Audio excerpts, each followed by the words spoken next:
Welcome to കുശലമ്മ kitchen. ഞാൻ ഇന്ന് ചെയ്യാൻ പോകുന്നത് ഒരു ബിരിയാണിയാണ്, ചിക്കൻ ബിരിയാണി. എങ്ങനെയാണ് ചെയ്യുന്നതെന്ന് കാണിച്ചു തരാം. ഈ നാഴിക്ക് 5 നാഴി അരിയാണ് എടുക്കുന്നത്. 5 നാഴി 1.25 കിലോ.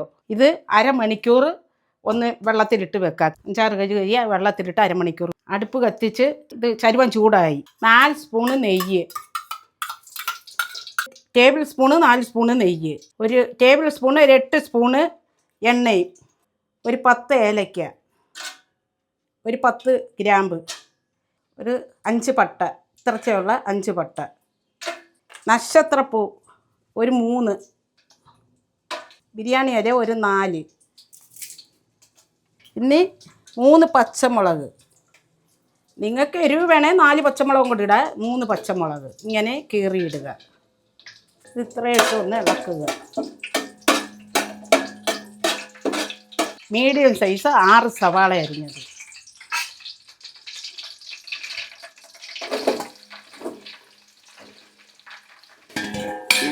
തീ ഫുള്ളേ വെക്കാം. എളുപ്പം നമുക്കിന്ന് വഴറ്റിയെടുക്കാം. ടേബിൾ സ്പൂൺ 1 സ്പൂൺ ഉപ്പ്. ഉള്ളി എളുപ്പം ഒന്ന് വഴറ്റിയെടുക്കാൻ. സവാള ബ്രൗൺ കളർ വരണം. തമിഴ്നാട്ടിൽ വെക്കുന്ന ബിരിയാണിയാണ്. ഞാൻ ഇത്രയും നേരം ഫുൾ തീയിലാണ് വെച്ചത്. ഇനി കുറച്ച് തീ കുറച്ച് വെക്കുക. ഇങ്ങനെ വരണം.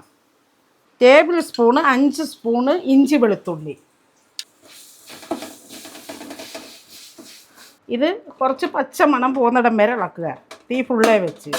നമ്മുടെ നാട്ടിലിങ്ങനെയല്ല, ഇത് ചെന്നൈ വെക്കുന്ന ബിരിയാണിയാണ്. ഇതിൻ്റെ പച്ചമണം പോയി. ഇനി പൊടി ചേർക്കുക. 2 സ്പൂണ് ബിരിയാണി മസാല, 3 സ്പൂണ് മുളക് പൊടി.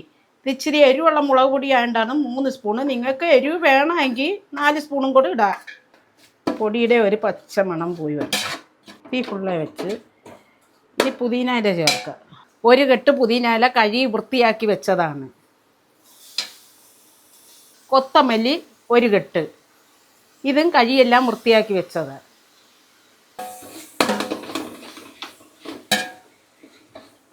നമ്മുടെ തക്കാളി മീഡിയം സൈസ് ഒരു 5 തക്കാളി മീഡിയം സൈസ്. തക്കാളി നല്ല വെന്ത് ചേർട്ടോ, നല്ല ഉടഞ്ഞ് വരണം. ഒരു 2 നിമിഷം മൂടി വെക്കും. തക്കാളി നല്ല ഉടഞ്ഞ് വരട്ടെ. തക്കാളി എല്ലാം നല്ല വാടി വന്നു. ഇനി ഒരു നാരങ്ങയുടെ നീര്,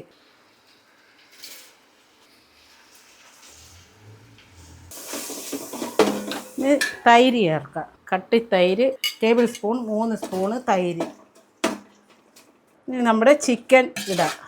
1.5 കിലോ ചിക്കൻ ഇടുക. ചിക്കന് ഈ മസാല എല്ലാം കൂടെ ഒന്ന് പുരട്ടുക. 1 ടേബിൾ സ്പൂൺ ഉപ്പ് ചിക്കനിൽ പിടിക്കുക.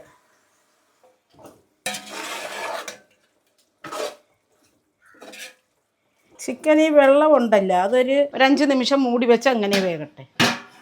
നമ്മുടെ ചിക്കനിലെ വെള്ളമെല്ലാം പറ്റി. ഇനി 1.25 കിലോ അരിക്ക് എത്ര ഗ്ലാസ് വെള്ളമെന്ന് കാണിച്ചാൽ 7 ഗ്ലാസ് വെള്ളം. ഈ ഗ്ലാസ്സിന് 7 ഗ്ലാസ് വെള്ളം 1.25 കിലോ അരിക്ക്. നല്ല ഇളക്കിയിട്ട് ഉപ്പുണ്ടാകുമെന്ന് നോക്കാം. ഇത് തിളയ്ക്കണം. തിളച്ച് കഴിഞ്ഞാൽ അരി ഇടാവുള്ളൂ. ഉപ്പുണ്ടാകുന്ന ഒന്ന് നോക്കുക. ശകലം ഉപ്പും കൂടെ വേണം. 1 ടീസ്പൂൺ ഉപ്പും കൂടെ ഇട്ട്. ഉപ്പെല്ലാം കറക്റ്റേ ഇരിക്കുന്നത്. ഇത് തിളയ്ക്കട്ടെ. വെള്ളം നല്ല വെട്ടിത്തിളച്ച്, നമ്മൾ വെച്ച വെള്ളം നല്ല വെട്ടിത്തിളച്ച്. ഒരു കാര്യം ശ്രദ്ധിക്കണം, ഈ വെള്ളം നല്ല വെട്ടിത്തിളച്ച് കഴിഞ്ഞ് വേണം അരി ഇടാൻ. അരിക്കകത്ത് ഒട്ടും വെള്ളം ഇരിക്കണ്ട. നമ്മൾ അതിന് 7 ഗ്ലാസ് വെള്ളം അതിൽ വെച്ചിട്ടുണ്ട്. നല്ല ഇളക്കി വെച്ചിട്ട് തീ തന്നെ ഇരിക്കട്ടെ. എന്നിട്ട് ഇടയ്ക്ക് നമ്മളൊന്ന് ഇളക്കി കൊടുക്കണം. ഇനി മൂടി വെക്കുക. ഫുൾ തീയിൽ 15 നിമിഷം ഇങ്ങനെ വെന്ത്. ഇനി തീ കുറച്ച് വെച്ച് വേവിക്കുക. നമ്മളിപ്പോൾ ഇത് തുറക്കാൻ പോവാണ്. തീ കുറച്ച് വെച്ച് ഒരു 10 നിമിഷമായി. ഒന്ന് ഇളക്കി നോക്കുക. ഒരുപാട് ഇട്ട് കുത്തിപ്പൊടിക്കൽ അരി പൊടിഞ്ഞു പോകും. ഇപ്പോൾ കറക്റ്റ് എല്ലാം വെള്ളം പറ്റി.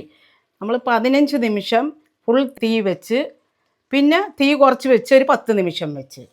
ഇപ്പം കറക്റ്റായി. ഇനി നമ്മൾ ചെയ്യാൻ പോകുന്നത് 1 ടേബിൾ സ്പൂണ് നെയ്യും കൂടെ ഒഴിക്കുക. 1 ടേബിൾ സ്പൂണ് നെയ്യ് മേളിൽ ഒഴിച്ച്. ഇതൊരു ദം ബിരിയാണിയാണ്. ഇത് ഇറക്കി വെച്ചിട്ട് ഒരു ദോശക്കല്ല്, നമ്മുടെ പഴയ ദോശക്കല്ല് വെക്കണം. പുതിയതൊക്കെ വെച്ചാൽ ദോശ വരത്തില്ല. പിന്നെ തീ കുറച്ച് തന്നെ വെക്കുക. ഈ ബിരിയാണി അതിൻ്റെ മേളിൽ വെക്കുക.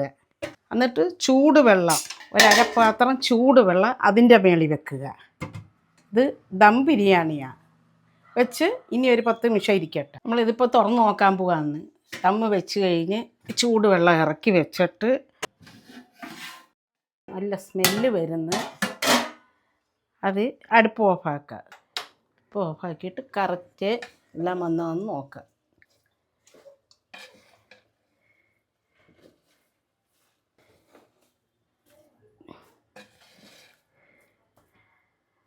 അരി വേകാൻ 15 നിമിഷം, പിന്നെ തീ കുറച്ച് വെച്ച് 15 നിമിഷം നമ്മൾ വെച്ച്, അത് കഴിഞ്ഞ് ദമ്മ് വെച്ച് കഴിഞ്ഞും ഒരു 15 നിമിഷം വെച്ച് എല്ലാം കറക്റ്റായി വന്ന്.